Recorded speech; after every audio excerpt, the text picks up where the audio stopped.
Disclaimer: This video is made for entertainment purpose only. It does not mean to hurt and don't take it seriously. তো বন্ধুরা, গত 25 তারিখ অর্থাৎ শনিবার বিশ্বের সার্কাস ক্রিকেট টিমের সঙ্গে বিশ্ব সার্কাস ক্রিকেট টিম ভার্সেস ইউএসের একটা ম্যাচ ছিল। সেই ম্যাচে বিশ্ব সার্কাস ক্রিকেট টিম জিতে গেছে। আর এটার জন্য এত কিছু, মানে এত নাচন কোদন হয়েছে। এখন যদি বলি, ইউএসএ এমন একটা দেশ যারা আজ অবধি কোনো টি-20 ওয়ার্ল্ড কাপে কোয়ালিফাই করতে পারেনি। তারা কোয়ালিফাই করতে হবে 2007, 2009, 2010, 2012, 2014, 2016, 2021 এবং 2022 এতগুলি ওয়ার্ল্ড কাপ হয়েছে, একটা তো কোয়ালিফাই করতে পারেনি। শুধু এবছর 2024-এ যেটা কোয়ালিফাই তারা করেছে সেটা অ্যাজ এ হোস্ট কোয়ালিফাই করেছে।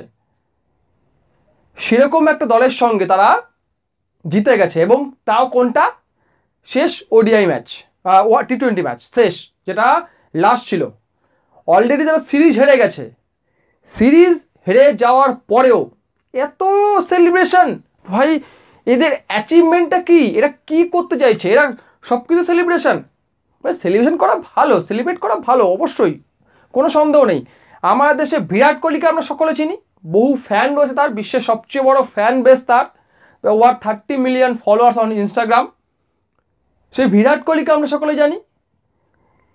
এগ্রেসিভ সেলিব্রেশন, নিজের রেকর্ড আছে, অথচ কোনো টিমের জন্য আজ অবধি কিছুই করতে পারেনি। ওয়ার্ল্ড কাপের ক্ষেত্রে ও ম্যান অফ দ্য সিরিজ হয়েছে, বাট আমরা ওয়ার্ল্ড কাপ হেরে গেছি। আরসিবিকে আজ অবধি কোনো ট্রফি জেতাতে পারেনি, বাট বেস্ট রানস করা, মোস্ট রানস করার হচ্ছেন বিরাট কোহলি।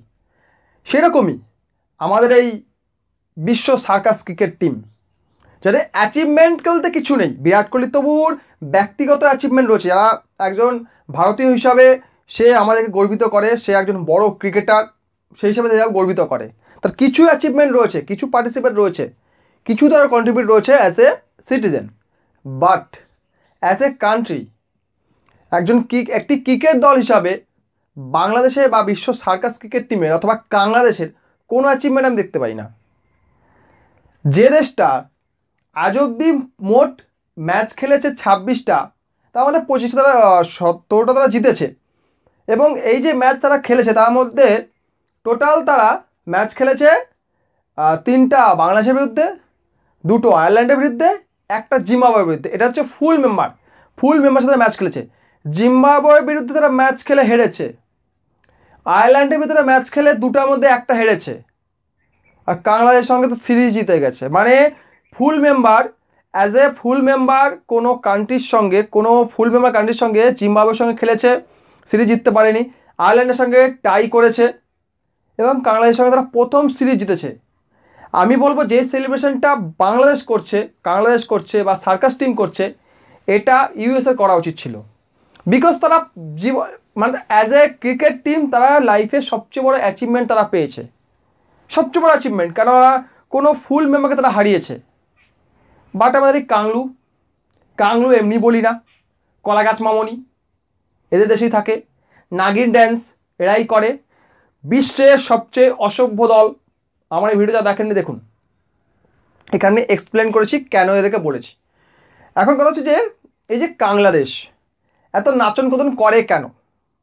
যে নাচন কোদন করেছে, তারা কি করেছে আমরা সকলেই শুনলাম, জানি, বাট এত করে কেন? তার কারণ হচ্ছে যে বাংলাদেশ হলো বিশ্বের এমন একটি দল যাদের মধ্যে চেষ্টা বলতে কিছু নেই। যারা সবচেয়ে ভালো যেটা পারে সেটা হচ্ছে অজুহাত দেওয়া। গত ম্যাচে মুস্তাফিজুর 6 উইকেট নিয়েছে 14 না কত রান দিয়ে, এটা তার ক্যারিয়ারে বেস্ট, অবশ্যই বেস্ট হবে। ওই হিসাবে দেখলে ওডিআইতে স্টুয়ার্ট বিনি, ঠিক আছে, সে 6 উইকেট নিয়েছিল সম্ভবত 6 না 7 রান দিয়ে। তখন আমার ভারতের স্কোর ছিল 105 রান, অল আউট। এটা আমাদের লজ্জা। সি হোক ডি হোক, যে কোনো টিম পাঠানো হয়েছিল সুরেশ রায়নার নেতৃত্বে বহুদিন আগে, এবং কাংলুরা ওই রানটা করতে পারেনি। ওখানে 55 রানে হেরে গিয়েছিল কাংলুরা। তো এরকম একটা দল, সেই মুস্তাফিজুরে এই যে 6টা উইকেট, এটা তারা বিশাল বড় করে দেখছে।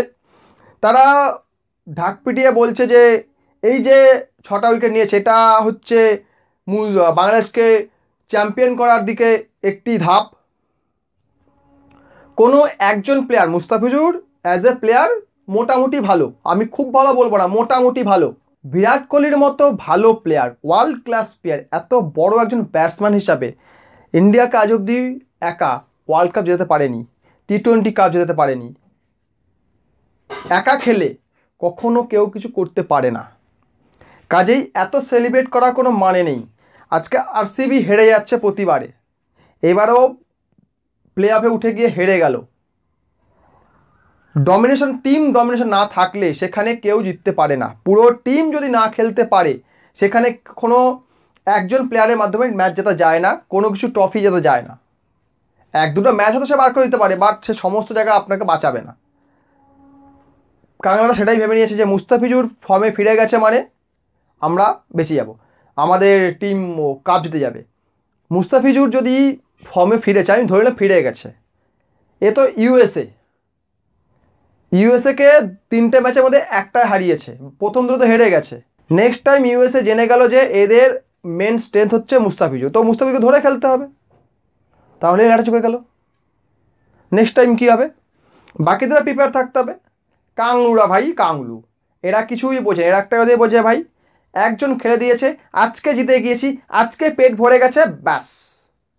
যে কোনো পেট ভরুক, বাট ভরেছে, পেট ভরে গেছে মানে ব্যাস, আর দেখতে হবে না।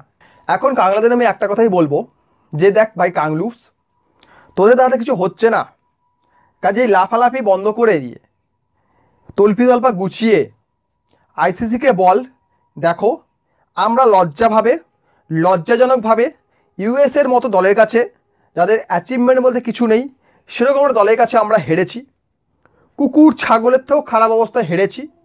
কাজেই আমরা আইসিসি টি-20 ওয়ার্ল্ড কাপ থেকে কুইট করছি, আমরা এখান থেকে বেরিয়ে যাচ্ছি।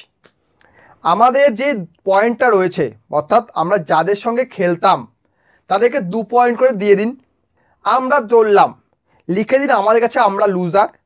কেন বেকার নিজেদেরকে অপমানিত করব? শুধু অপমানিত করার কোনো মানে নেই, কারণ আমরা যাদের সঙ্গে ম্যাচ রয়েছে প্রত্যেকের সঙ্গে ম্যাচটা হারবো। আমরা শ্রীলঙ্কাকে হারাতে পারবো না, সাউথ আফ্রিকাকে হারাতে পারবো না, আমরা কাকে হারাবো? নেদারল্যান্ডকে হারাতে পারবো না, আমরা কাকে হারাবো? আমরা তো কাউকেই হারাতে পারবো না। কাজেই আমরা এই টি-20 ওয়ার্ল্ড কাপ থেকে বেরিয়ে যাচ্ছি, আমরা ওয়ার্ল্ড কাপ খেলবো না। তার কারণ হচ্ছে আমরা হেরে যাব, আমাদের প্রিপারেশন খুব খারাপ। এটা বাংলাদেশের ম্যানেজমেন্টের উচিত আইসিসিকে গিয়ে বলা, দেখো আমাদের দলের পরিস্থিতি খুব খারাপ, আমরা বেরিয়ে যাচ্ছি। যদি এটা করতে পারে আমার মনে হয় তবেই বাংলাদেশের মান সম্মান যেটুকু আছে সেটুকু তারা বাঁচাতে পারবে। এবং নেক্সট টাইম যতগুলো আইসিসির ইভেন্ট হবে, যেমন চ্যাম্পিয়ন ট্রফি আছে পাকিস্তানে, আশা করি হবে না, ভারত ওখানে খেলতে যাবে না, এবং আশা করি পাকিস্তান না হওয়ার চান্সটাই বেশি।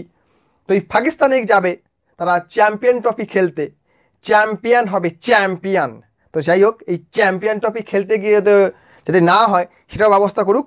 বলে দিক আইসিসিকে যে আমরা অ্যাজ এ ফুল মেম্বার আমাদের মেম্বারশিপটা উইথড্রল করছি, আমরা কোনো মেম্বার হতে চাই না, আমরা ক্রিকেট খেলতে চাই না। কারণ আমরা ক্রিকেট খেলতে আসি কম, সার্কাস দেখাতে আসি বেশি, তাই আমরা ক্রিকেট খেলবো না, সার্কাসও দেখাবো না, লোকে ট্রোলও হব না। আরে ভাই, ট্রোল তারা হয় যাদের মান সম্মান থাকে, তো তবে তাও নেই। আসে কিছু যা দোকান কাটা শেয়ার কেওটা কাটবে, তোদের হচ্ছে সেই অবস্থা। যাই হোক, কাংলুস ইজ কাংলুস, তারা অলওয়েজ কাংলুসই থাকবে, তারা নিজেদেরকে শুধরোবে না, তারা শুধরোতে চায় না, তারা এরকমই থাকতে চায়, জঙ্গলি, অসভ্য, ইতর, ছোটো লোকই থাকতে চায় তারা এরকমই। তো আমাদের এখানে একটি প্রাকৃতিক দুর্যোগ এসেছে, ঠিক আছে, একটি ঝড় এসছে, ঘূর্ণিঝড়। সেই ঝড়ের জন্য পশ্চিমবঙ্গ এবং বাংলাদেশে কিছু এফেক্ট হয়েছে। যারা ঝড়ে কষ্ট পাচ্ছেন, ঝড়ের জন্য ক্ষতিগ্রস্ত হয়েছেন, তার জন্য আমার চ্যানেলের পক্ষ থেকে আমরা শোক প্রকাশ করছি। ভিডিও দেখার জন্য অসংখ্য ধন্যবাদ।